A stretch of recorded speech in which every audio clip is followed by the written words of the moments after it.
And you are listening to the Old Tube Radio Network. How do you do, ladies and gentlemen? Greetings to you. Wherever you are, for music and the latest news from home and from afar, the station for you is OTR, Old Tube Radio. the station for you is OTR. And the station for you, we hope, is OTR, the Old Tube Radio Network, real radios glowing in the dark. Over 30 years on the air here at 27085, listening for your classic tube radio collections. And we're going to do that right now. OTR listening. Number 7. 45. 25. All right, looks like we have a triple play here at the Old Tube Radio Network. We've got Mr. Ed and Paul and Jerry. We will go in that order and find out what is happening in the glow-in-the-dark radio mode of operation. So Jerry and Paul will be right back to you. But let's.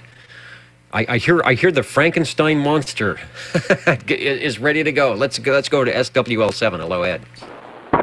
Uh-oh, it was doing the Frankenstein. Okay, well, in that case, you already know which radio it is, the Robin.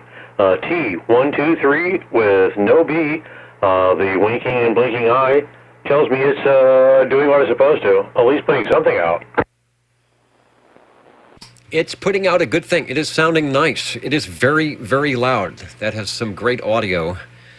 And it was the Frankenstein monster was not around on that last transmission.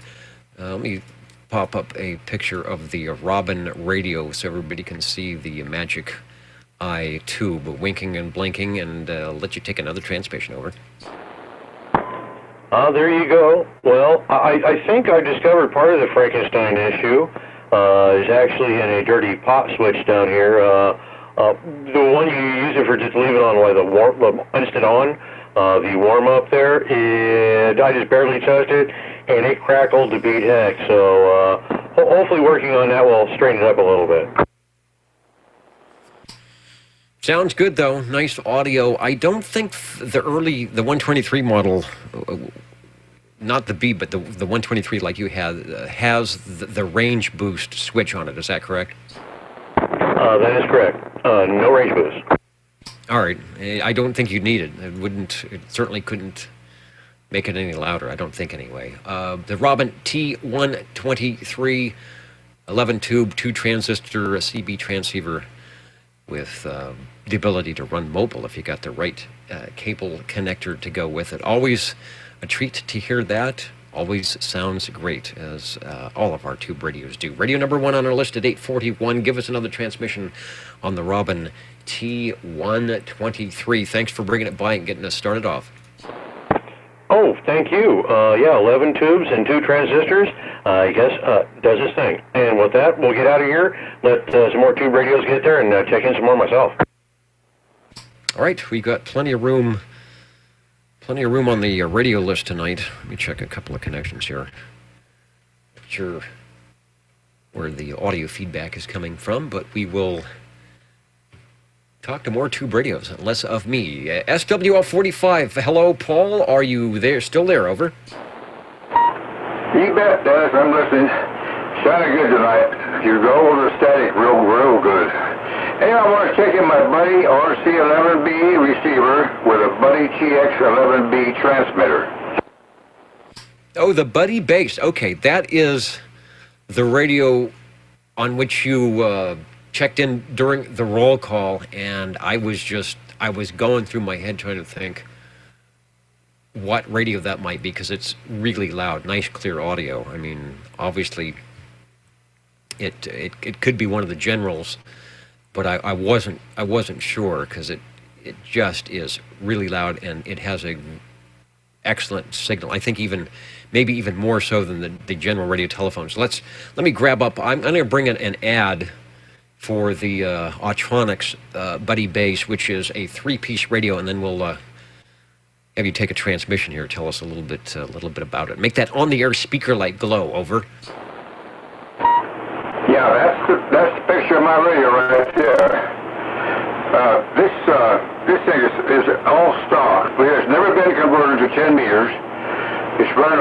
factory CB watts on the thing, and it's just never been. Harvey calls it the little buddy because of that reason. Back to you. Okay, there is for those looking at the video, the pictures, a three-piece radio, like the Browning, a separate transmitter and receiver, but what Buddy did was they took the speaker out of the receiver box and put it in its own enclosure with a very large on-the-air light. The Buddy Bass, a very popular radio back in the day, maybe not so much because of its receiver like the Browning, but because of its transmitter, which had a few modifications in the power section and changing a few tubes, I think, 6L6, but it had a 30-watt input to the final with the quote-unquote 10-meter conversion, so you could push that a little bit more than the 4 watts. And a lot of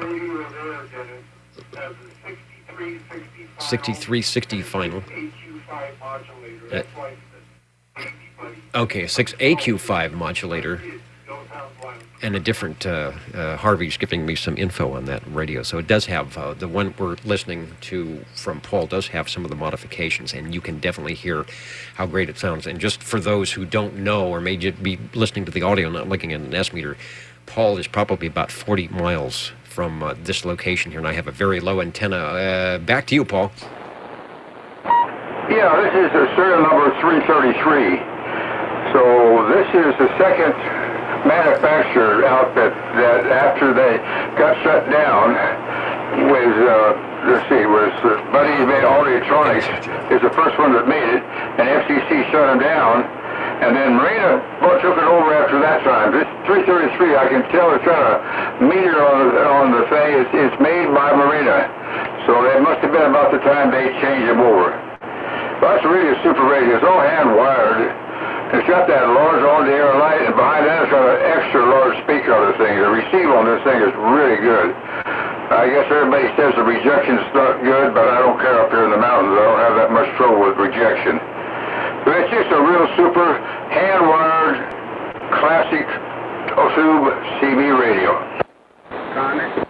Yeah, absolutely. And it has really nice audio. And Harvey mentioned that isn't a modification on yours. You actually have the original stamps, punched out for the tubes that are in it, which typically aren't the standard tubes. I think the standard tubes were 6AX5, 6V6, 7199, a 2E26, and a 6CB6.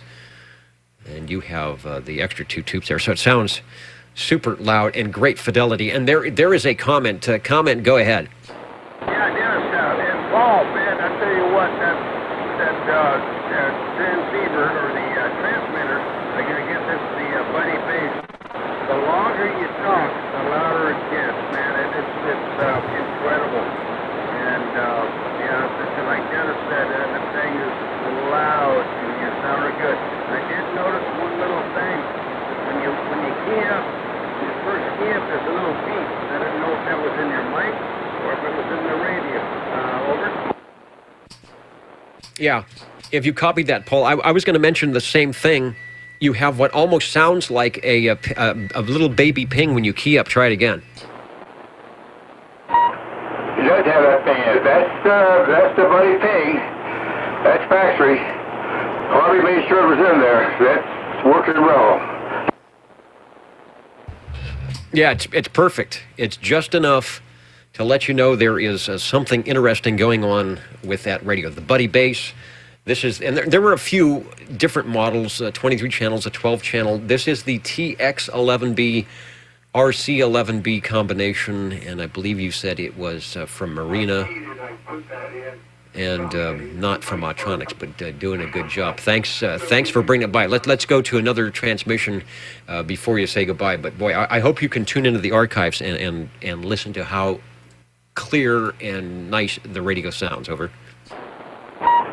Yeah, I really enjoy it. Running my famous Turner Plus 3 microphone on the thing. A great mic. You can't over-modulate the microphone. It helps. I think you could probably run about any microphone you want on the Buddy and still be loud. Super radio. Thanks, Dennis. All right, thanks, Paul. Thanks for bringing it by. Sounding really good tonight for Radio 2, the Buddy Bass TX11B RC. 11B, TX the transmitter, RC the receiver, on the air speaker light. Let's head over to our third radio of the evening here at, let me log you in at 8:51, Jerry SWL 25, and let you take a transmission. I know you were enjoying Paul's great audio there, over. Oh, yeah. I tell you what, that's a hard act to follow there, man. That's modulation, AM modulation, in its best. Anyway, Paul, if you're still listening, man, it sounded great. Anyway, real quickly, Dennis, something I haven't warmed up and talked on in a long time, the Sonar FS 3023, and has the A&L switch on the front. I think that's the only difference between the FS 23 and the FS 33 is that A&L switch front versus the back. Anyway, hopefully it's working, and talking on the big old fat stock non-powered Sonar handheld microphone. And back to you, Dennis. That's about it. Doing a good job. It has the classic nice Sonar audio. And did you say you were talking on a stock microphone? Yes, sir. That's the big fat handheld Sonar microphone that came with it. All right, like the general radio telephones, Sonar built in the audio so that you really didn't need to go running around looking for amplified microphones if we didn't want to. Showing a shot of the 3023, very similar to what Jerry is running there. I remember Everett SWL8, I think this is the one he called the Baby Yaesu. Any of you that have an FT102 or the FT102, or I'm sorry, the FT101 series, like the B or the E or the double E model or the F, you will notice the similar kind of gray and silver, the knob configuration, so it does sort of look like the Yaesu radio. The Sonar 3023 was, that's a 23-channel radio, over? That is correct, and by the way, I do have a FT101B about 3 foot away from it, and it's very, very similar colors anyway. But of course the FT101 is maybe a little bit more, has more options, I'll put it that way. Anyway, but yes, it's 23 channels, and of course, the only channel we ever use on it is 27085 at Old Tube Radio. Very nice. Thank you, Dennis. All right, making a receiver adjustment here. I was looking at your S reading coming in, and you are not that far above the noise, believe it or not. So I'm sure that radio is not putting out a whole bunch of wattage, but the audio is fantastic and just coming through really, really nice. And that's one of the things the Sonars are known for. The other thing is I like the layout of that radio. Nice and simple. Nice big speaker in the front, and your S meter and 23 channels, and everything is right there where you want it. Unfortunately, these are not, I don't think these are that common. They're a little bit rare. I would say this would be a great radio to pick up if somebody's looking for a first radio, but they may be a little bit hard to find. Unless, of course, you're tuned into the old Tube Radio Network, where we seem to be able to find just about any radio when we want it. Radio number 3, we logged you in at 8:51. It's sounding good. Give us another transmission on the Sonar, and glad you brought it by. We haven't heard it in a while. Okay, Dennis. Anyway, thanks for checking it in. And I'm looking at watt meter.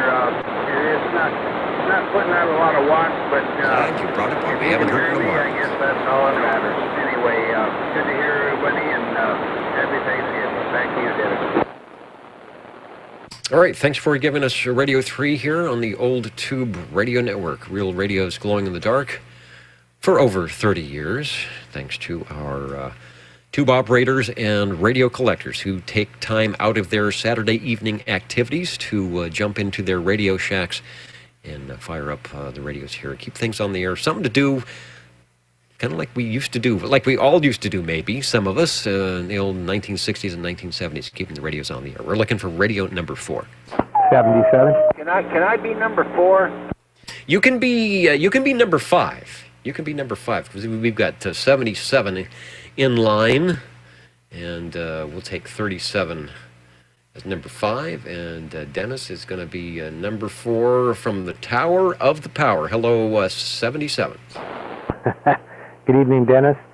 The 23-channel Cobra Cam 88, division of Dynascan, and a little Behringer tube preamp and an RE320. We thought we'd try a newer Electro Voice in front of it and see how it sounded. The Electro Voice is smooth. I heard you testing earlier, and what I've noticed is the Electro Voice has a little bit better, I think, mid or high mid, and it smooths out the audio. Of course, you've got the Behringer to help with preamplification, and I can't recall if it has some EQ in or not, but typically on a lot of the tube radios, if you have something that will EQ, you can use even even a crystal microphone and make it sound not too bad. The Cobra Cam 88, we've just put up a picture at oldtuberadio.net on the video. This is the radio that you're going to hear Dennis keying up on right now. Yeah, that's the old gray ghost, as I call it, with the Dynaboost engaged and keeping the room warm. And even the audio coming through the old speaker is just amazing. It's just a great old radio. Yeah, it's got plenty of drive. I'm looking at the S meter here. Lots of forward movement on the meter, and it's very, very loud. If you had a scope on that, I bet you would have a really great waveform. Maybe a little asymmetry on the positive peaks. Just sounds really good, and I like the change you made. I mean, I guess it's the microphone what did it on the equalization. Lots of lows and lots of high, very broadcast quality audio. We are listening in. I've got the radio set up to, I think, 6 kilohertz. It has a wider filter, but I don't use it for tuning in, so it's doing quite nicely on my receive radio. The Cobra Cam 88, do I have any info on that? Let's see what the magic ball tells me about that. Not much. We know it already. B&K Dynascan, 23 channels, and doing a good job. There is a switch on the front by the S meter, and I cannot read that. It looks like it might say that there is a range boost on that. Yeah, they call it the Dynaboost, and there's no boost, 1, 2, 3, 4, and then there's the boost kicked in 5, 6, 7, 8. Wow, big difference. I hope you can listen to the archives and hear what happens. Boy, you might have went down to 50% audio, but the quality was there, but it just brings everything in, like you were across the room, and then like you're standing, right next to me, speaking into my ear. Good deal. And you got it set up. Just goes to show that you don't have to have everything set to 11 to make your radio sound good. The other thing is tube radios will help you do that. Cobra Cam 88, radio number 4. Thank you, Dennis. Back to you for transmission. Thanks for bringing it by on the Old Tube Radio Network. Okay, Dennis. We sure appreciate it. And we appreciate everything you do out there. And like I said, I hope everybody has a wonderful Thanksgiving. And we'll be here listening away. All right. And likewise, doing a good job. Thanks for the radio tonight. I've got my trusty, where is it there? I've got my trusty clip lead. I'm going to try and make some quickie adjustments here tonight, see if I can chase down some RF that has gotten into something. I have a feeling I'm getting a loop back off the VHF stuff. Things change. That's what happens when you get to different grounding and it rains. Let's go to radio number 5, as promised. Mr. Chris, SWL37, standing by the microphone of a yet unknown, but soon to be recognized tube radio. Hello, Chris. Hello, Dennis. I want to check in this radio here, but I got a complaint. Somebody stole 15 channels out of it and only left me 8, so I'm going to check in just this 8-channel part of it anyway. This is the Helicrafters Citizens Little Phone model CB3A with the original handheld carbon microphone over. All right, well, having the fewer channels is basically a sign that you have not an old tube radio, but an old tube radios. I don't think, if we go back to 1958 or 1959 or maybe even 1960, if you took all the radios that were produced by the various manufacturers at that time, that you would find many 23-channel radios. You would certainly find a lot more radios that had 8 channels, or maybe 6 channels, or 4 channels, or in some cases just 1 channel. So an 8-channel radio, it's probably uptown for 1962 or 1963 is when this was out and about from Hallicrafters. We've got a picture up of the beautiful Hallicrafters radio, and now back to you. But it does work. I have to admit, it does work. So I'm not complaining too much. I'm sitting here looking at the scale here, and it is got a little bit of movement there on my S meters. I should say my S meters, my SWR meters. It has the watt calibration, all that stuff there. But it does show a little wiggle, so I guess it's trying to hula its way over there. Well, considering you're on a carbon microphone, I think you're doing quite well. So I wouldn't fret. The audio is doing nice, and you can adjust it by moving a little bit closer if you would like. 8 channels. That is the little white bars across the front. I think are little A, B, C, D, E. It looks like you could maybe put a piece of paper or something in there and write in the channels. The radio we're showing has an S meter. There were 2 options for that radio on either side of the channel selector. The rectangular slots would remove, and you could buy optionally the S meter to install, and I think there was a receive VFO that also fit in and wired into the spot on the other side. From what I recall, you don't have either of those, but there is something to aspire to. You've got 2 options for that radio. See, I got robbed all the way around. Took 15 channels plus my wiggle meters.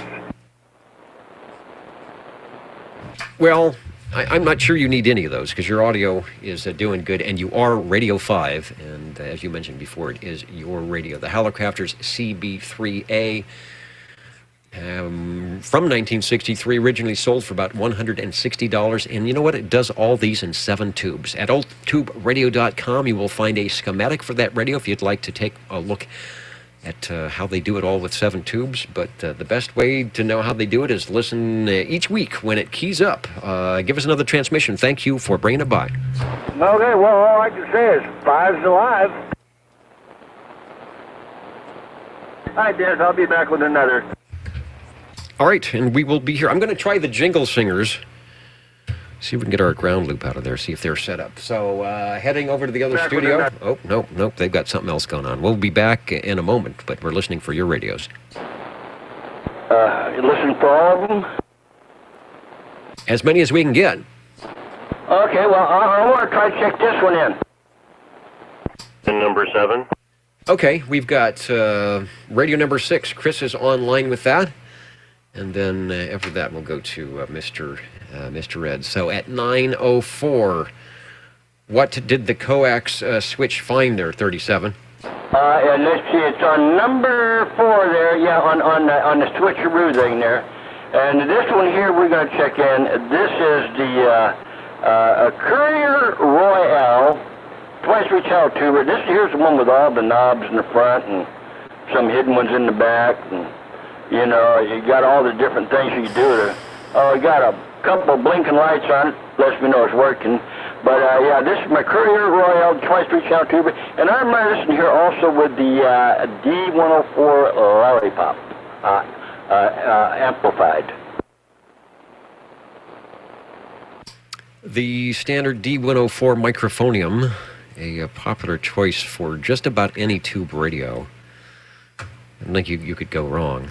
It's always nice to play around the microphones to find out which one works best, but standard D104, not a bad choice, as we're hearing from your Courier Royale, top of the line. Now here's a radio, if you're taking a look, that has just about everything. The 23 channels, the S meter, range boosts. We've got 1, 2, 3, 4, 5, 6 knobs on the front. There may be one on the back. It's doing a good job. Give us a transmission. Okay, this one, yeah, this was mine. Via from a double, what, 360, what's his numbers? I can't remember what his numbers are here, but anyway, Mr. Ray up there in Utah, play up there in the cold country. He was complaining because it was cold last time I talked to him. So anyway, this is that one. All right, it's sounding. I'm trying to make a connection up here. There we go. It's sounding good for Radio 6, and thanks for bringing it by. You bet. I'll be back in a little bit. I gotta take some medicine, but I'll be back to check some more. All right. Well, you know where to find the radios, and you know where to find us. 27085, the old Tube radio network. Let's head over to Radio 7, and I do believe Mr. Ed is in the front of the microphone of that one. Hello, Ed. Hello, Dennis, and all the SWLs. This time, the Browning Golden Eagle Mark III SSB. And I'm noting you have almost the same little chirp or ping that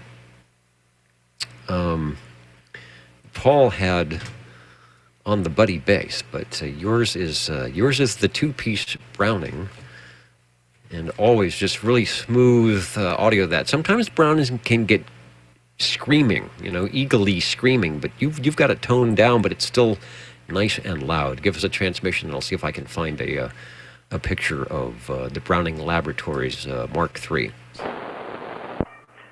There you go. Oh, in fact, no ping on that one. Just, the microphone position in the right spot. Sometimes it will and sometimes it won't. But yes, there it is. Very similar to mine. And that one has the golden micro D104 limited edition made in 1976 for the bicentennial, just like this one. Good deal. Classic radio all the way around and a microphone to boot. It wasn't until I actually got in front of a Browning radio myself to operate it, and it wasn't in the early 70s when I was starting in CB. It was way later than that I realized there is some science to this. Yeah, you can keep the microphone, and if things are set up, you can make it ping, but there's, like you said, there's a volume control and a squelch control, and where the microphone is in relation to the speaker, and what kind of speaker, how the condition the speaker's in, the style of the microphone. It is very possible to tailor the sound of the key up by doing a lot of things. It's also easy to mess it up, and it's easy to make it not happen at all, depending on how you have the receiver set. So there's definitely some science to that radio. We're talking to Mr. Ed, SWL7. He's on Radio 7 tonight. It is the Browning Golden Eagle Mark III SSB, and we will ask if you'd be so kind to give us another transmission before you go. Why, of course, no problem whatsoever. Yes, I've noticed that this microphone and the Banana mic have a completely different sound on the ping, so that makes a difference also. It's amazing what makes a difference on these things. Okay, with that, we'll get out of here and get another radio ready. Okay, we have plenty of room on the list here for radios tonight. We'll be here until about 10 o'clock. The Old Tube Radio Network is what you're listening to. We do this every Saturday, beginning at 8 p.m. here in Central California. We've been doing this for over 30 years, and hanging out, chatting with the classic tube radios, and serving another purpose is to just get into the radio room and get on the air. It seems like sometimes that's hard to do these days, so always glad to have anybody stop by, whether you've got a radio or not, to check in with us and say hello. The Jingle Singers, let's see if they are ready now. Over in the other studio, will tell us about the favorite place here on Saturday evenings. How do you do? Ladies and gentlemen, greetings to you. Wherever you are, your favorite spot on the dial is known to you as OTR, the Old Tube Radio Network. the station for you is OTR.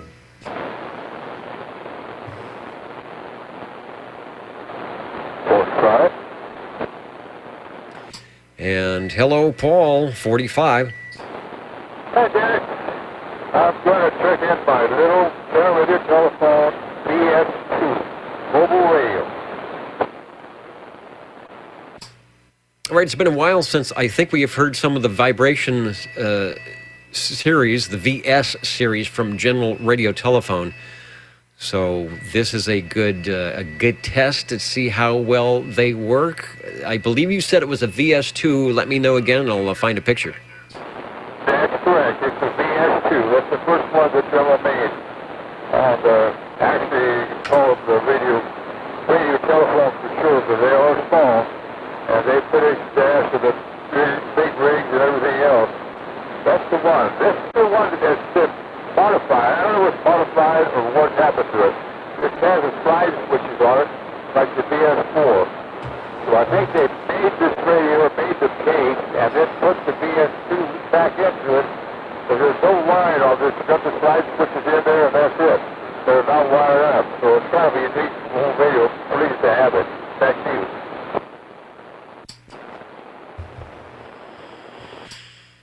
Yeah, Chris was complaining about his radio only had 8 channels, and this one has, what, 1, 2, 3, 4, 5. And this is a very standard. There is no S meter. There isn't a lot on there. It's basically to communicate. Make sure you got it turned on and the squelch is set, and you are on the channel on which you would like to talk, and away you go. But that's what they, General Radio Telephone wanted to keep it simple. This was, in theory, when you got your license, you had a mobile. You were supposed to have a mobile unit and maybe a base or a couple of mobile units, and this would have been the unit for your mobile radio. So they kept it small, compact, and easy to use. Originally, these came out in 1962 or 63. The price on these, I'm sure, get about $139.95. So not too bad. But again, possibly the switch in there was some prototype that they were thinking of doing, but never hooked it up to anything, I guess. Over. Yeah, no wires, not good at all. They got it mounted in there. It's the same exact setup as the next radio in line, which is the BS4. They had slide switches in it. So somehow or another, they were a little ahead of their time and doing whatever they were doing to make a mistake like this, but I like it. Now this thing, it's only 6.5 inches wide, 4.5 inches tall, and 9 inches long. You can just figure it's a little small. It's a little bit smaller than the Johnson White mobile radio. It's another radio, I'll tell you, but it does a good job. It's got just the right amount of tubes in it, and for a mobile you can't beat it. I think you could drop this thing out of the vehicle and it still would work. That's you. All right, well, I wish we had some insights into the serial numbers to know maybe an early serial number or a late serial number where it was the last ever production and they still had some of the new cases or whatever, but it works quite well. From 1962 here into 2017. That is Paul. He's talking on a General Radio Telephone, the VS2. I think we called them vibration service, and they were designed more for mobile radio use, but sounding good here tonight. Thanks for bringing it by, Paul. Okay, well, the serial number is a 9909. That means exactly nothing to me. Maybe somebody can figure it out. That's what it says. Okay, thanks, Dennis. That's radio. Dennis? And thanks for bringing it by. Yes, Phil? 2-meter traffic suggested that you're having some feedback problems, and I concur on the 11-meter side. Over. Okay, no, that is exactly correct. And those who are watching the video are seeing me actually live here trying to figure out what has changed from last week, but we have some type of a feedback grounding loop coming in, which is weird because there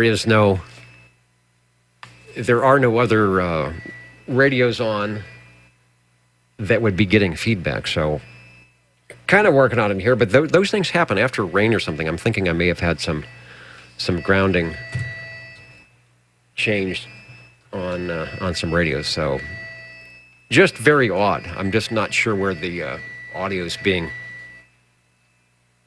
the feedback's being introduced, but it is there. Well, indeed, Dennis, it is, and not trying to be critical, but helpful. Back to you in OTR. 37. And 37. Go right ahead, over. And thank you, Dennis, and good evening, Dr. Phil. Anyway, yeah, Dr. Phil. Phil, good evening. Grandpa. Anyway, SWL37 here. We're going to check in on this pretty blue radio here. This one here is the G PowerMate Gem Marine Products 23 channel tuber that glows in the dark. And this one here, I'm running this here with the amplified D104 Lollipop. Over. Now, a question, is that D104, does that hook up to other radios, or do you use that specifically with the Gem Marine products? This one here is for this one here, and the other one's for the other one. Okay, because I know some radios with the same chassis allow you to take one microphone and move them around. Sometimes that helps if you have a favorite microphone, but I wasn't sure. Could you do check in quite a few radios, so I didn't know if each one of them has its own microphone or not. Yeah, actually I've got 3 of them sitting here. I've got one for the Chris 23 Plus, and this one here, but the 23 Plus I've been running that there with just the original stock microphone.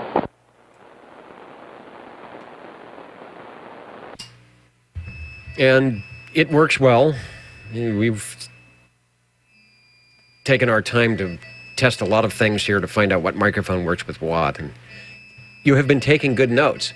Obviously tonight I need a new microphone to figure out how to get rid of the little singing RF feedback here. Did I mention that you are Radio 9 tonight? No, but you just did.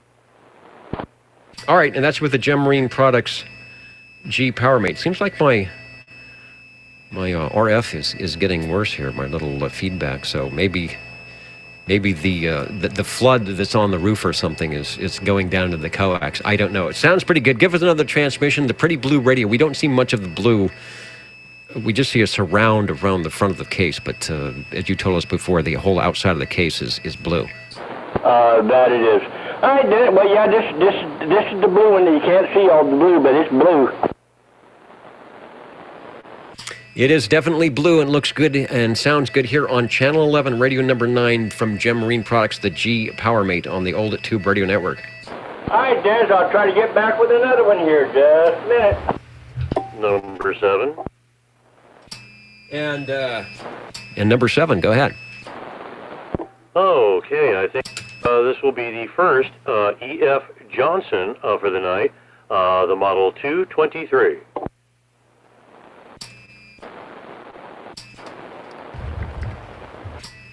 All right, let me put my video back up here, and we'll find the 223. And you are correct. I'm looking at the chart here, and I do not see.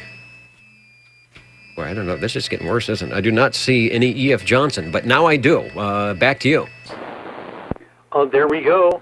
This time we have the Johnson. This one has 10 tubes, 8 diodes, and 6 transistors, according to one of their ads I was looking at. This one also does not have the original microphone, but a Silver Eagle D104 attached. I've noticed as the radios start getting into the later 60s and the early 70s that those transistors, even though they're still tube, the transistors start sneaking in to replace things that were once tube. Yeah, that's definitely the way it seems. I was reading it off of a ad for 1969 for this radio, so I kind of figured that's probably what this one has.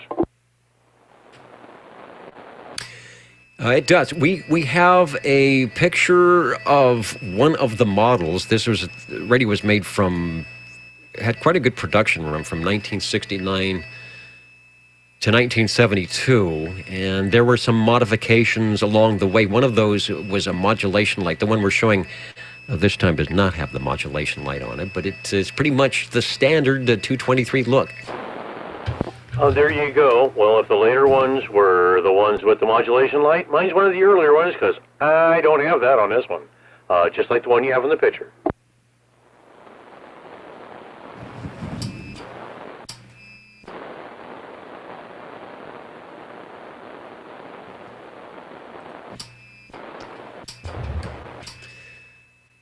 where is my picture? There it is, 23 channels. And we were talking about the Sonar FS3023, about looking for a radio if you're going to start out. And this is the one we always talk about. Try and find one of these, because they're easier to find and you'll get everything you want. 23 channels, an S meter, and easy usability, as proved by Mr. Ed here on radio number 10. Give us another transmission. Thank you for bringing by, for those fans of the E.F. Johnson Company, the Messenger 223. 37. There you go. The Viking on the front of it. Well, hey, it does come from Minnesota. I guess there's something about Minnesota and Vikings. I think I've heard that somewhere before. With that, we'll let you get back to Chris out there with another radio.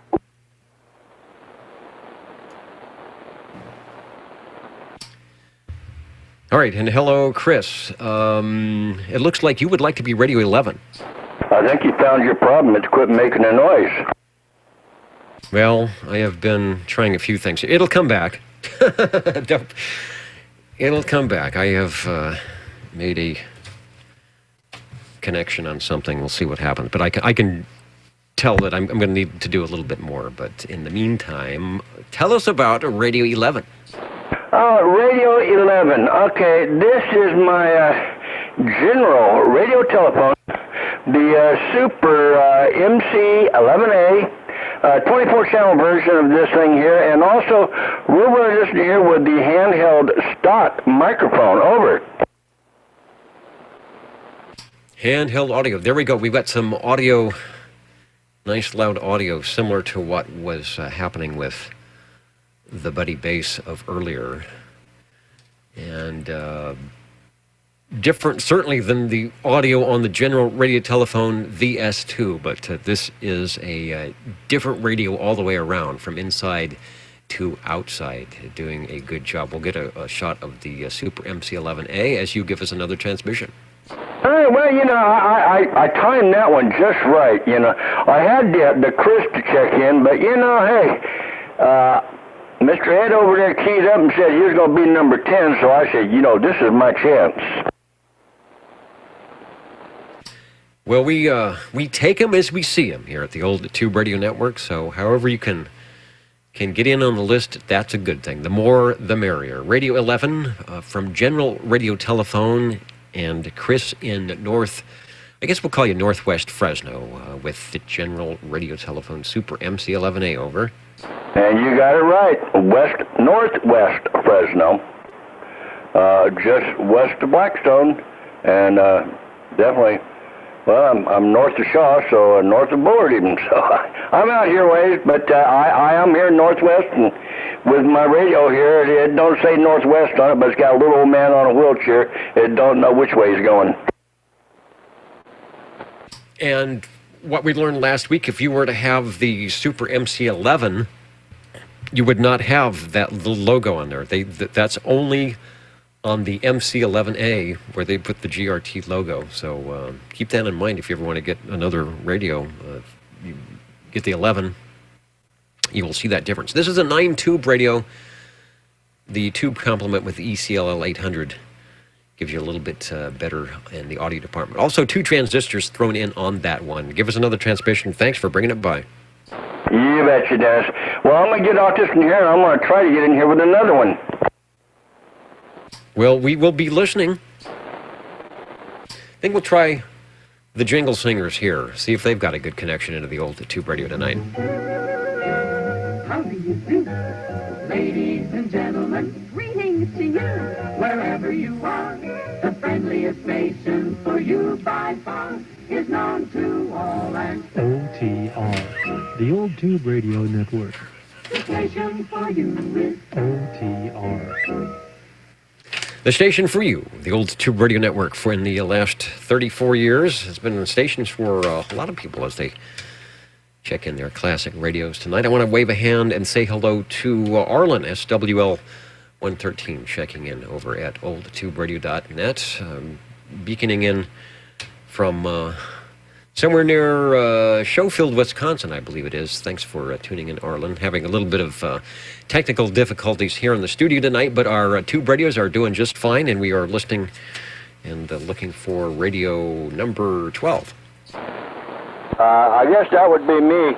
I try to get in there before you keyed up, play the tunes, but, you know, they got to get in there. They got to make their money one way or the other. Well, they're making money for somebody.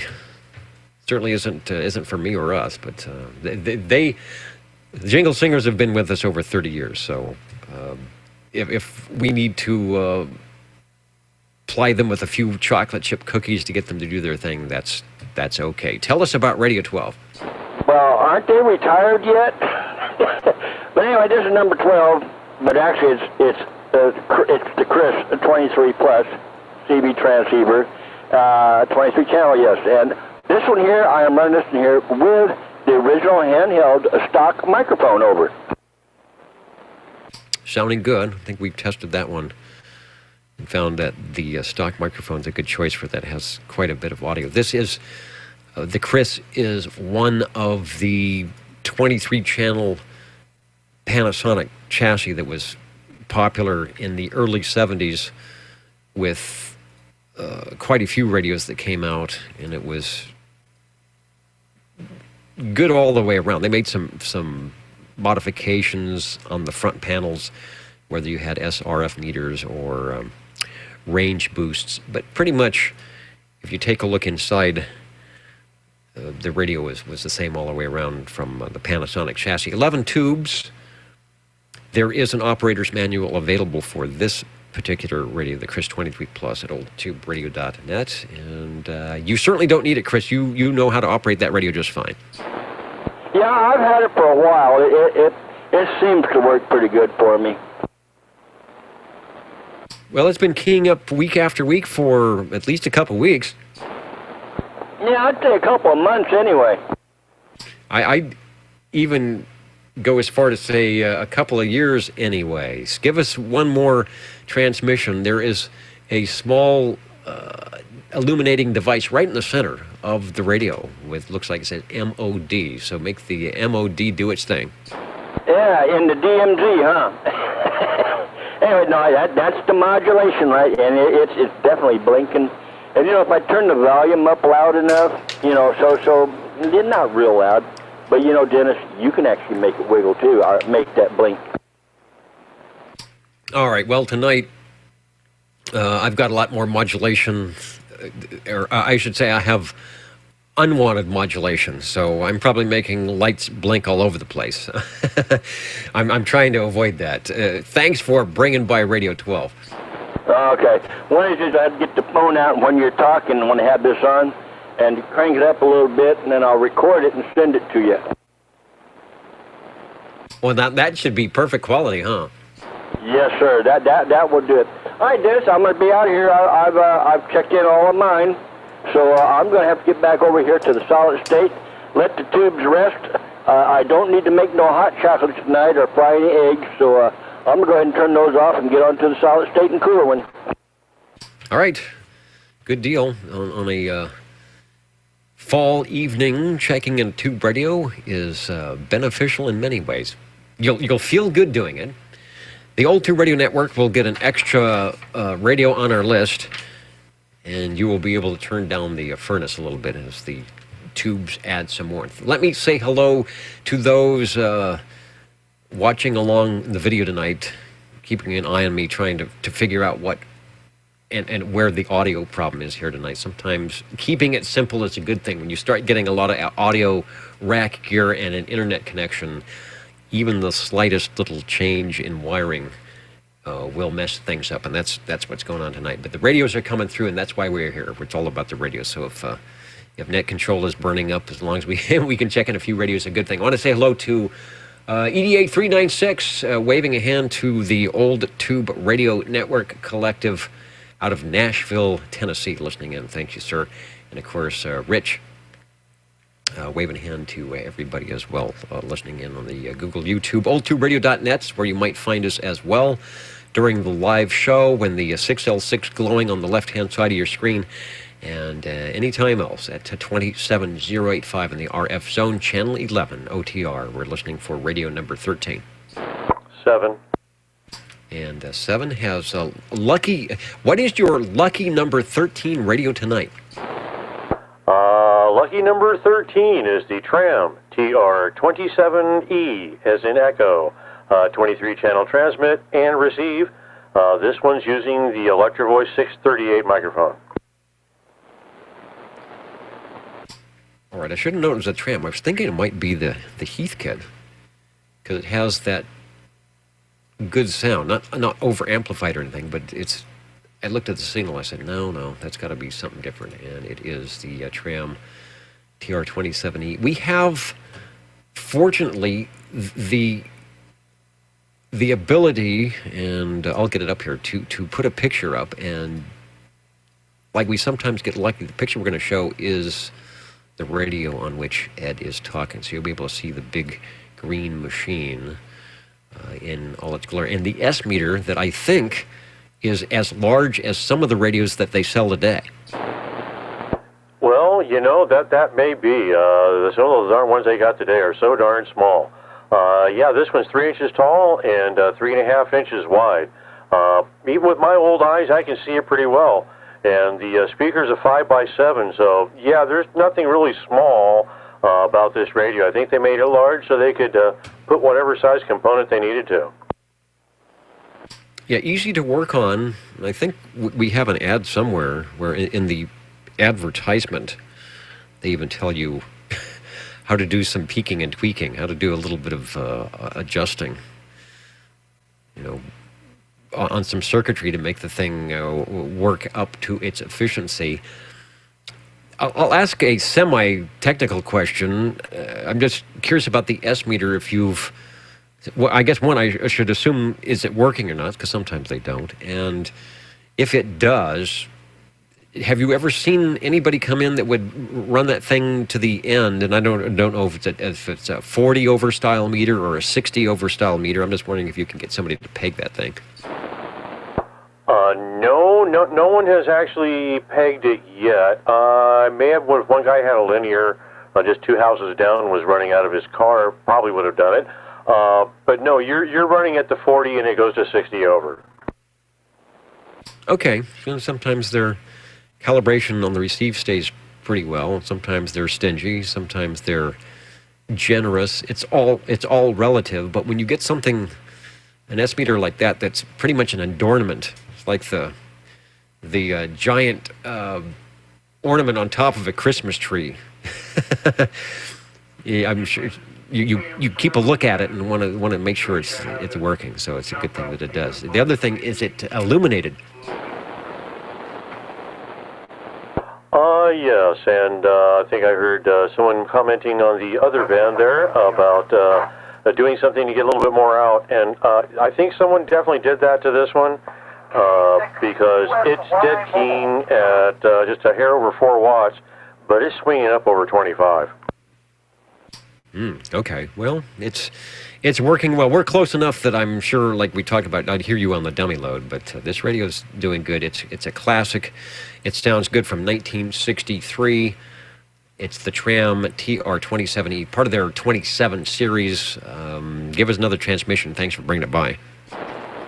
Oh, well, thank you much. Yeah, this one definitely has a little bit of punch to it. So, yep, it's a good radio. And especially with a non-amplified microphone. That's some pretty good swing. With that, we'll let you get back to checking them in. All right, thank you, sir. The Old Tube Radio Network here, slogging through some technical difficulties tonight. I want to say hello to Aaron, SWL52, checking in over on the crossband. Haven't heard Aaron for a while. He is mobile radio. I think that's all he does these days is mobile radio, so sometimes we have to coordinate between Saturday night and when he's out on the radio. So thanks, Aaron, for checking in. The Old Tube Radio Network, real radio's glowing in the dark. We are looking for Radio 14. All right, yeah, busy on the other one, but you're sounding quite good here in Midtown, and 52 is still around. Great.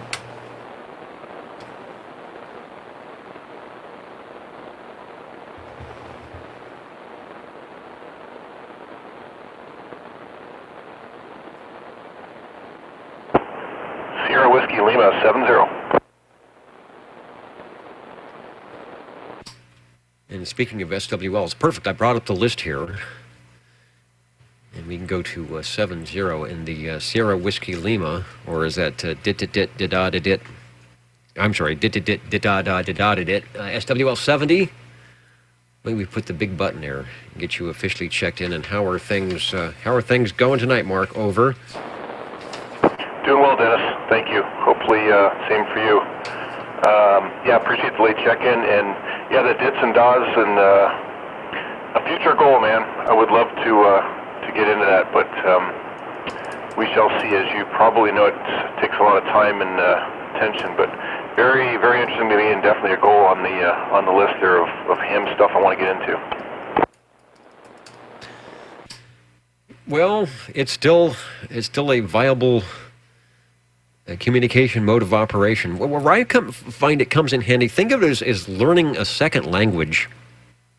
And sometimes, if you're not going to live in that place where you need the second language, it's helpful to just know a few words to get yourself a nice steak and a glass of water at a restaurant, so you can kind of treat it like that. You learn just enough to get that nice meal. And where that comes in handy sometimes is deciphering the beacons, like 10-meter beacons or something, that are beaconing out there, telling you information like how the band is open, how many watts you need to make a contact, and where the beacon is coming from. So if you want to put up a little antenna, know where to point it. So there you go. That would be a good goal. Just enough where if it even, like me, it takes you 15 minutes to listen to that beacon over and over, you'll be able to get the call and find out a little bit and get yourself that nice steak dinner. You are sounding good, sir. Thanks for listening in on the Old Tube Radio Network. 84. And hello, 84, over. That didn't sound very good. Boy, that pain was really bad there. Well, I think I've got it working just a little bit here, Dennis. Boy, I'm not sure how long it's going to work. But we're on the Browning 68, T68. Okay, it is working. There is definitely a loose connection, or if it's amplified, some type of faulty connection going on. You were a little undermodulated the first key up, and then when you keyed up again, it almost sounded like it went to full bore modulation, and I think you notice that if you're looking at some wiggle meters or a P watt meter where you actually have too much. So somewhere in between, I think we will call this the Old Tube Radio Goldilocks effect, where it's a little bit too hot, maybe it's a little bit too cold, but we will make it just right. Over. Yeah, I get pretty cool.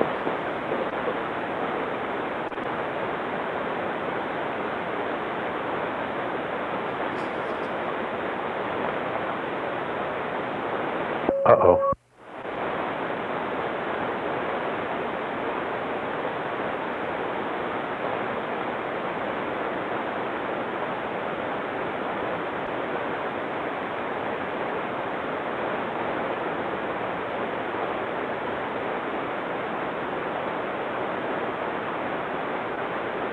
I think they're still transmitting.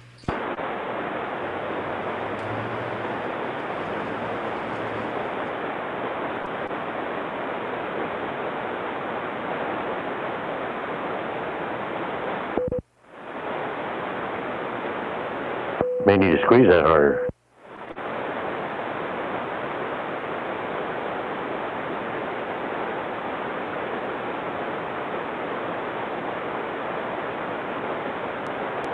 Or it's stuck.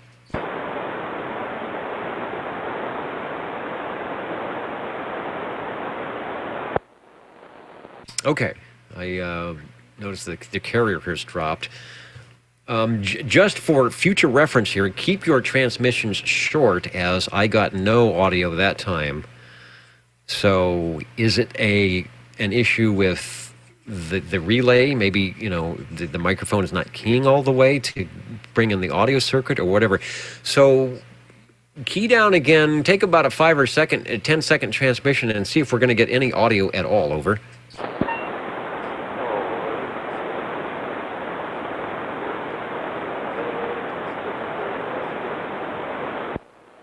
All right, I heard the ping, and that would be an indication probably when it pings at the beginning if it's nice and loud or not, how much audio you're actually getting, but maybe not an indication of if it will stay that way. So audio is still way, way down. And it, at one point in a previous transmission, you had like well over 100% modulation going on. So obviously the radio, if it's going to get the audio input, is doing okay. So we got to find out whether you've got a bad connection somewhere in that microphone, or what's not coming through all the way. I know you're on the Browning, I think the Golden Eagle R68 T68, but I don't know which microphone you're using. Over.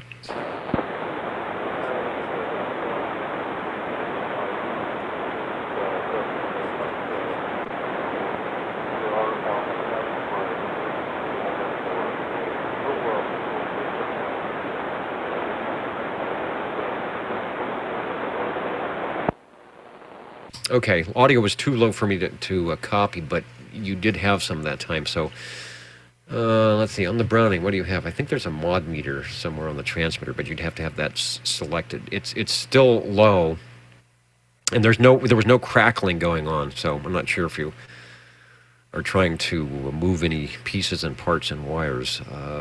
Sounds like it's definitely somewhere in the microphone keying circuit, or perhaps in the connector to the radio, which, if I guess all Brownings are the same of that ilk, where you have the, what, 2-wire, 3-wire, so those can be pretty tricky, unfortunately. Well, hopefully by next week, Dennis. Okay, we'll be standing by. Okay, and then your last words where you say, okay, we'll be standing by, actually almost like you slowly turned something up. So I guess my question would be, are you using an amplified mic? Well, it's an amplified mic, amplified D104. The only problem is that this radio is extremely dirty on the inside, and I was checking a 2 minutes several months ago, and I can see that it is modulating now, but it's still dirty in there. I'm moving the switches back and forth, and it finally started transmitting when I put the CD and CH switch back and forth a couple times. It just seems to be gone through the relay, and it's all dirty, and it's lost. Yeah, interesting. It's actually slowly fading in and slowly fading out. So maybe there is some internal radio issues where something's warming up or not quite happy. So it is working. The audio is there, and the microphone is putting out some audio, but it's not as we should I say, not getting the proper handshakes. So keep an eye on it. We will put a to be continued here, Radio 14, the Browning Golden Eagle R68 to T68, and I guess we'll find out if it's a combination of things, a microphone and radio or whatever, but hopefully it is a simple solution, and we will talk to you next time. But thanks for bringing it by, and if you'd like to take another transmission or you do some testing here before we are off the air, please bring it back by and take a transmission, and we'll see what happens. Oh, right, Dennis. Yeah, it's just a little dirty inside, so I'm going to clean things up, double check all the Okay, talk to you next week, sir, Dennis. All right, 73, thanks for the check-in, and we'll be looking for Radio 15. Let me try the Jingle Singers here. They are in the other studio. They always like when we have technical difficulties here in the main control room, because they get to kind of sit around it and take it easy. You're listening in the latest style. 27.085 megahertz. Channel 11, Old Tube Radio. In wonderful Fresno, California. Frank OTR. The break OTR, go ahead. Number 20. And I'm going to check in on my Super MC11A by General Radio telephone. This is the one that's got the shorter rack handles, But the fatter ones, these are in silver chrome. I have another one that's in gold chrome, but this one's silver chrome. Anyway, this is the Super MC11A by General Radio Telephone with the CSM hand mic. All right, Radio 15, the General Radio Telephone Super MC11L. We had a shot up earlier, but I want to kick it in there again because you are mentioning you have a few cosmetic differences. I'm not sure if that's something you've added or maybe it's just different serial numbers or, you know, in this production line, they ran out of the rack handles for the 11A and they used the rack handles from the BB30. Also, give me the microphone. You mentioned an interesting microphone that I'm not familiar with. Tell me about the microphone, too. Over. Well, it's a hand mic. It's General CSM. That's put on the front of the mic. It's similar to what I believe Chris has. I also have a General CM-3 mic, which is a small hand mic that's more square. This one's the more rounded one. As far as the rack handle, this is factory. The rack handles are by 11, and let me see. Yeah, on the 11 and the 9 are the longer, thinner rack handles. The rack handles are shorter and are bigger, fatter around. Similar to what I have on the MC12, they are chrome, silver, and shorter but fatter. But anyway, this one wasn't working, then all of a sudden I got it working, so here you are. You can do that quite often. Sometimes you'll get a radio that's not working, and all of a sudden you will make it work, and we are always the beneficiaries of that here at the Old Tube Radio Network. So, yeah, it sounds like however their production was coming in, maybe they ran out of the rack handles, and the next shipment that came in, those are the ones that they got, and so those were the ones they put on. Audio sounds good. Your signal is not quite as large as it can be, or as I've heard it before, but because the audio is so good on the Super MC11A, it drives up and through the noise level. There is, since we've got a picture here, a great picture, there is a knob that is under the S meter, and I'm wondering maybe you can elucidate about what that does. I don't see any markings on it that says this is a squelch or this is a volume or something, but have you ever twisted that? And if you did, can you live to tell about it? Oh yeah, that's the fine-tune knob. Also, signal-wise, take a look at the signal, and then take a look at the signal there. Now, the audio may have dropped a little bit, but instead of having to plug in the little plug in the back, this one's wired to the noise tone in-out switch in the front there. Okay, and I think part of my issue is, I'm going to unkey here for a second. Okay, my RF gain set pretty tight to keep the noise, signal to noise floor down for the radio audio stream, and I may have had it a little too high, so I backed it off because I noticed that your signal doesn't move my S meter off the noise floor, but the audio does. And when you did your strap switch there, the audio did come up, but the signal didn't come out of the noise, or out of the noise floor, but it did sound better. So I think there was a good combination. Typically, if I have a full quieting signal, I know what you say, the audio might not be as good in the strapped position. But in this case, in this case, and that's a good way to test something is not to have a 20 over signal, but to actually be in the noise and run your tests on audio equalization and things like that to see what brings you out of the noise, and that actually helped just a little bit. But I can hear you either way. Over. Okay. I lowered the signal, but I put on an amplified microphone. This is the Turner Custom Special 1 that I was able to pick up, and I get them for as little as I can get them in decent shape, and they go on the Generals. And this one goes with this General. Anyway, it's the custom CS-1 Custom Special Gold mic. It matches our front of the radio. That's kind of why. And right there, I turned the signal up. So let me know what happens. Okay, now that I've made some adjustments, you've made some adjustments. That's more of what I was expecting to see and hear. The audio with the amplified microphone is nice. It's clear and loud.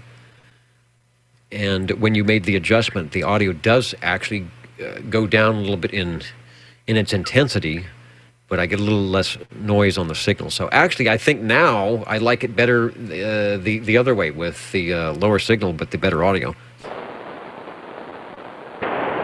Okay. Good thing I'm not hooking banana alligator clips up. I turned it back down, and or the signal right. Anyway, the General Radio Telephone Super MC11A with the wheelchair on the front and the guy waving with the flamethrower. Okay, yeah, don't say clip leads tonight. Here's one of my clip leads here that I have been trying to chase down my weird RF problem. Yeah, there's problems, microphone issues and RF issues. So whatever the bug is, it's going around. Maybe it has something to do with our first rain items changing. Maybe daylight savings time going away. I don't know. But anyway, we appreciate your Radio 15, the General Radio Telephone Super MC11A. And for those who might be wondering, what is the physical thing you must do on the strap? Is it a switch? Are you flipping a switch, or I know there was a plug or something? Are you physically putting a plug in the back? Roger. You use a socket saver 9-pin plug, and I think you short 2 pins, and you plug it in the back. That's how it's originally set up. But they actually run 2 wires from the front to the back, so you can do that. But I've noticed that on 2 of the rocker switches all have 2 sets of contacts sets on each, on the back. And on 2 of the switches, the contacts are only used on one side. So I just ran the wires to one of the switches, and that's how I do it. Okay, because I noticed it's kind of an instantaneous thing, and there didn't seem to be any crackling or snapping or popping, and it does work. Maybe what I'm thinking puts the radio into sort of a business band configuration for the power output, probably, because I'm thinking they had that set up in there, but to get type accepted, obviously, they needed to have the 5-watt input or the 4-watt output to make things happy without, having it easily modified. So a nice thing there. But as we've heard before, there is a trade-off typically in the audio when you ask those tubes to run as fast as they can. Sometimes they have to breathe a little bit harder, and they don't speak that well. What do you think? Well, I had a little far and wide, but I found a comic fortune teller or a happy medium. Anyway, I tuned it so I could sound halfway decent, I guess, either way. And if I tuned it for the max on the high side, I'd probably be able to sound better on the high, on the strap. Or I could do the same thing for the lower. I could retune it, and I'd probably sound a little better down there.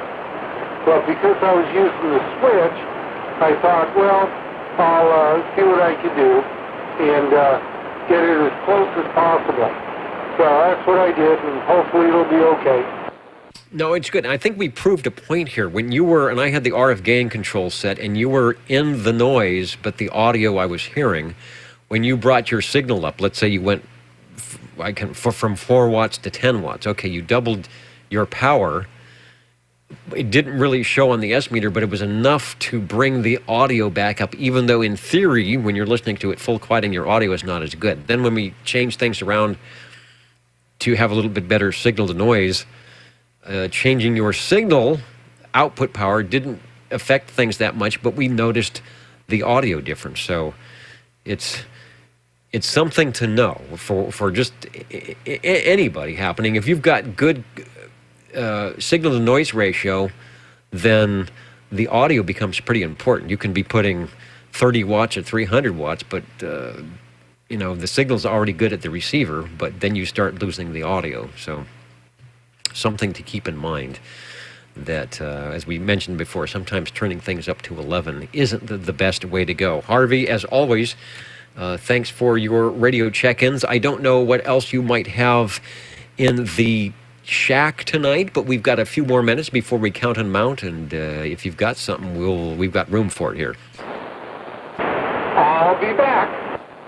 And this is the Old Tube Radio Network, Real Radio's Glowing in the Dark. We are listening for your shortwave listening and radio check-ins.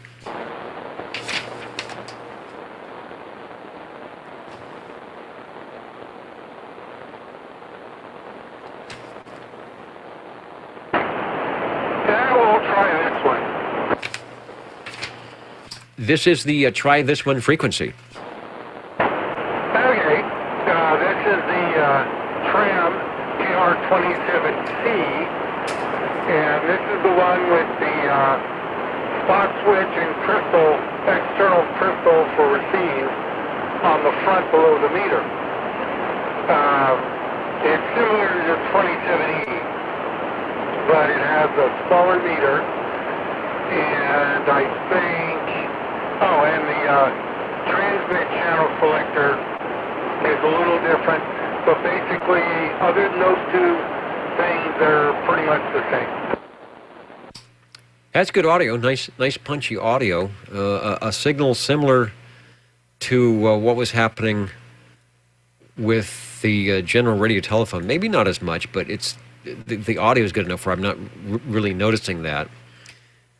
And I recall, as I'm looking to see if we have a photo of that we have, I don't think there's one in the database. So this is the one that has, as you said, it has the smaller squarish meter, over?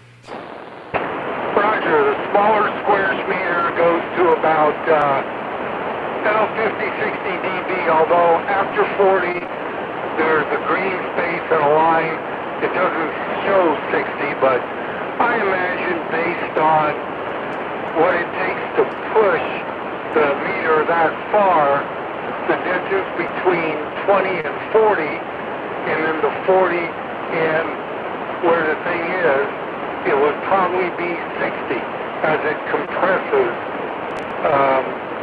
the signal compresses kind of, I guess, would be a good way to say. So it does also go to 60. Okay, I have found what I think is a very close, it might not be the proper photo, but if you're at the YouTube video at oldtuberadio.net, here is similar to what we had with Ed, the big green box with the noticeable difference, one on the S meter being more standard, even though it's large, but it's not that huge one that he has. This one is showing, I think you said it was a spot switch, or underneath the meter is a switch and what looks like a crystal socket, over. Roger, that's this one. The spot switch below, a little to the left edge, the crystal for receive, external crystal for receive, below the meter a little to the right edge. Now, the other 27C that I have has the external crystal spot or socket on the lower left side, about 2 or 3 inches back from the front. There's a hole cut in the cabinet, and the socket's recessed, and you stick it in there. The spot switch is centered below the meter. Now, besides that difference, the first one, which is the one I'm on, says tram over the number 23, CB, and then below that, two-way radio. The other one with the spot switch below the meter, external crystal socket on the side, that one says the tram over the 23. Then it says citizen, and below that, two-way radio. So they changed it from CB to citizen. And they changed the spot switch and location and such, and all this is factoring. Okay, and that still shows up as a 27C on both of those, or is that a different letter? Well, it still shows up as a 27C. Everything else except the wiring for where the spot switch is and the crystal socket, etc., everything else is the same. Okay, interesting. I would just love to be able to talk to some of the techs and see if any of them remembered why that happened, if there was a committee that said, well, citizen band, everybody called it CB, so we need to call it CB. Or one of the number crunchers came in from the finance department and says, you know, if we take the word citizen band, which is 14 letters, and we just put CB, we can save 25 cents on each radio when we have these things silk screened. And they banged their gavel and said, yeah, let's do that. And then we can save some wire if we move the two switches and things over to the center. Or if it's a technical, the engineer comes in and says, you know, we got a long wire here that's picking up RF. If we move this over, it just fascinates me as to why they would make these little changes. And it's great that they could. You obviously know that this radio wasn't mass produced like the radios of today being stamped out on a conveyor belt. Somebody was at at the kitchen table or wherever they were manufacturing these things, putting stuff together and saying, well, let's change this. That isn't going to be too hard. Let's just go over here and drill a hole and keep it going. So really, really interesting how these things change. And I appreciate you giving us the fine details here between the radios. Over. Roger. Now, I believe manufacturing-wise, I'm guessing that, the one I'm talking on is on top of the other one. Okay. I'm guessing that the one with the single hole in the front for the spot switch, but the crystal socket on the lower right side is the first one. I'm guessing that because they had to cut a hole,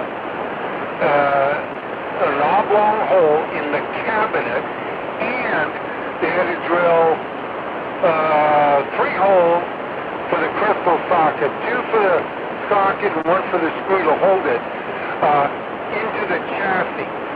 So on their production line, they had to do 2 things that were kind of different, okay, on that one. Now, on the 2 different pieces of material, one the cabinet, one the chassis, and the single hole in the front plate. So technically that's 3 different pieces of metal. So when they did the other one, they didn't have to do the chassis, they didn't have to do the cabinet, they just had to put the hole in the front plate for the spot switch and the crystal socket. So I'm thinking it saved them. Yeah, I'm thinking because it just doesn't make sense to just change things for no reason. So somehow there's an efficiency quotient. There's a money thing happening where we can save some money or save some time and still give you all the features and go with it. But it's cool that they were able to do that on the fly like that. They didn't, have it set in stone, and somebody comes out better. Ergonomically, it may be better to have a switch or something in a certain spot, but making the radio better one little step at a time. You are Radio 16 with your Tram TR27C. I think we determined these are the 27 series as around 1962, 63, 64, somewhere in there. The early trams, a lot of people know the trams from the Diamond series, the D201s, but here is the real deal. Here is the dinosaurs back in the early 60s that gave tram its name, and it was certainly a player with General Radio Telephone and Browning and the radios of the day. I will go back to you for transmission. The Jingle Singers would like to do something, counting and amounting time. Still room for another radio if you've got one, and we'll be listening. Okay, and the most obvious reason I thought was so you didn't have to reach around the side of the radio to plug in the crystal. But then I was thinking, okay, they got that solved, right? You do everything from the front now after you tuned and loaded the radio. So what do? They come up with the 27E. Okay, that's fine. Then they do the tram tight and put the meter switch and a bunch of the other garbage on the back of the radio. So, there you go. Okay, another radio coming up. Okay, well, maybe somebody got fired. Or maybe somebody got promoted, and that was what they do. The Old Tube Radio Network, real radios glowing in the dark. We've done pretty good tonight. Before we sign out here, let me head over to the other studio. The Jingle Singers, of course, are going to tell us about the magic place. What are the magic numbers? 27.085 megahertz, channel 11. Are the magic letters? OTR. Right here in Fresno, California. Radio Magic Old Tube Radio. for you.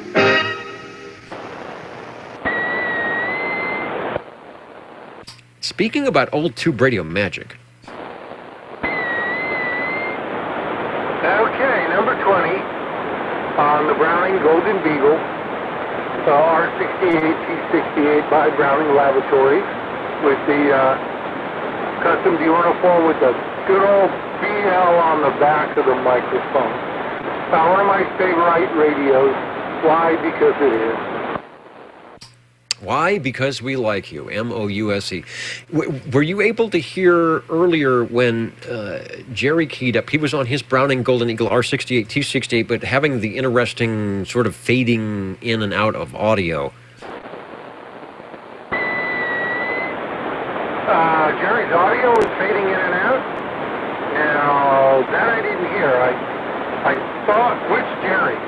Yeah, this is Clovis Jerry, Cheerios Kid, not out of Madera, but he was on the Browning Golden Eagle. He's on the R68 T68. Sometimes he would keep it, have no audio. That would come in. It came in really loud one time. It just went crack, and it was as close to overmodulated as it was going to get. And then any other transmission was either really weak or not there, and it started thinking, well, yeah, you've got a bad connection on the mic somewhere, but the way it was fading up and down, it's hard to say whether it could have been, some dirty thing on the inside as well. I'm not sure. I guess you didn't hear that then. No, I did not.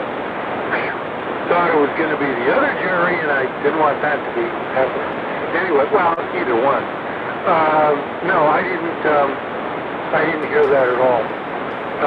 Well, if he doesn't solve the problem, he can bring the radio down and somebody can look at it. All right, we'll see.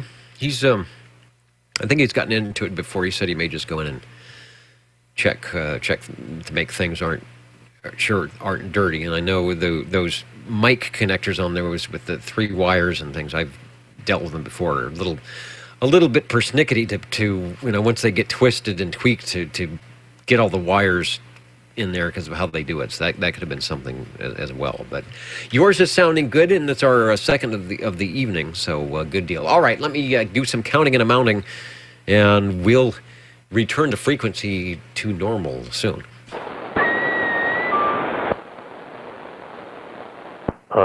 Question: What's normal? I know.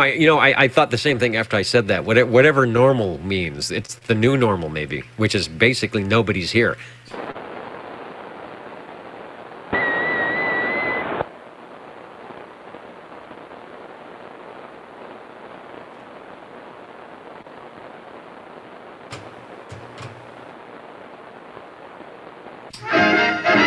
Let's do some spelling. OTR.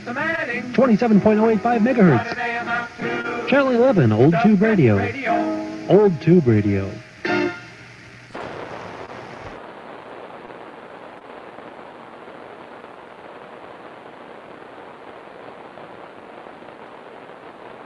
And refreshing my comments here. Hey, there's 31. We got you checked in early on because I know you guys show up as the unknowns. But I see you are officially there, so good deal. We do have you, 31 Robert, we do have you checked in from earlier from your stealthy internet provider. Also, I see another station that I checked in, and if the audio is up, if you got the audio streaming, Ray, SWL44, you are also checked in out of Utah tonight. And who else did I get? Oh, yeah, X4000 out of Brentwood. Got you checked in tonight, so I think we are doing okay from oldtuberadio.net to 27085 and all around here on, I suppose, what is the Thanksgiving version of the Old Tube Radio Network. Counting and amounting coming up. You're tuned to OTR. Channel 11. right here in Fresno, California. Stay with us Old Tube Radio. and be modern. And last call for any radio or SWL check-ins. Being modern with tube radios? I know. I always wondered about that one. And you figure these jingles were produced by the jingle people, and in the 60s. Of course, we have all the current sheet music here, but we have to go by what's copyrighted.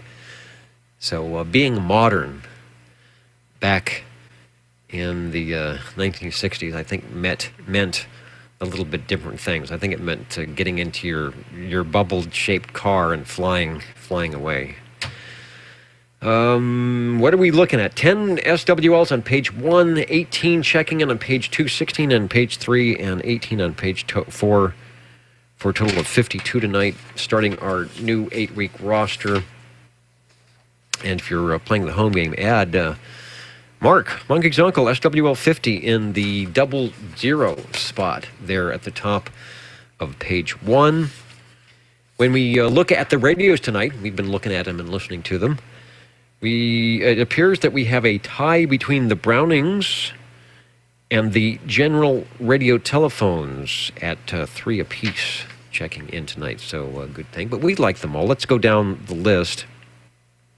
I think my radio will hang in for an old buzzard 2 or 3 minute transmission here. And I'll have to go up and check my coax and things like that to find out where all the RF was happening. But seems to be semi-behaving now. Started off with radio, our first radio of the evening at 8:41 is what I want to say, and that was from SWL7. That was the Robin T123. If you are a fan of the Magic Eye Tube, that was the radio for you tonight, followed by the very loud Buddy Bass, the TX11B RC11B combination, which I said was probably modified to get that sound, and found out that no, that was from the factory. That was one of the, as we were talking about, how radios change throughout the production, whether it's from June and July of 1968, maybe it's from 1970 to 74, however they decided, here's, we're going to do this, or going to do that. That was a change in the buddy base from the Marina people. Thanks for bringing that by, Paul. SWL25, Jerry, on the Sonar FS3023. It's been a long time since we've heard any sonars.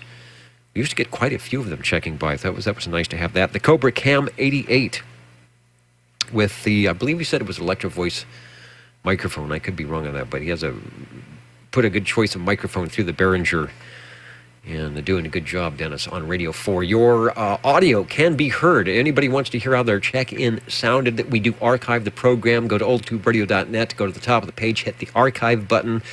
The OTR magnetophone will load all those little reel-to-reel tapes, and when you see the display come up, look for the date and whether it was SWL or a radio check-in. Click on that and use your Universal Media Net web player to find your audio, as we heard it here at oldtuberadio.net. Radio 5, Chris on the Hallicrafters CB3A, followed by his Courier Royale for Radio 6. Mr. Ed was on the Browning Golden Eagle Mark III SSB this evening, followed by Paul on the General Radio Telephone VS2. Haven't heard one of the VS series in a while. Radio number 8, Chris on the Gem Marine Products G PowerMate. We followed that up with the EF Johnson Messenger 223 from SWL7 for Radio 10. Radio 11 and 12, Chris on his General Radio Telephone Super MC11A, followed that with the Chris 23 Plus. Lucky Radio 13 tonight, Mr. Ed on the Tram TR27E. I guess the final in the series of the 27 series. We had the C model coming up later. Radio 14, Cheerios Kid on the Browning Golden Eagle R68 T68 ... We will hear more from that hopefully next week as he traces it down, perhaps what the audio issue was. But we did hear audio. So the microphone's happening, the radio's happening. It's just getting the two to meet in the middle somewhere. Radio 15, 16, and 17. Harvey finishing off our evening festivities with his General Radio Telephone Super MC11A with some different accoutrements than we're used to seeing with the one Chris has. The Tram TR27C with some of the modifications that were changed in that series. Radio 16 and Radio 17. The Browning Golden Eagle Mark III R68 T68. The original, I guess, the first Golden Eagle. Thanks, everybody. I hope you are able to celebrate Thanksgiving in a way you will enjoy, and keep the turkeys where they're supposed to be. On the dining room table, right? Keep them out of the freeways and the highways as we are traversing to wherever we might go.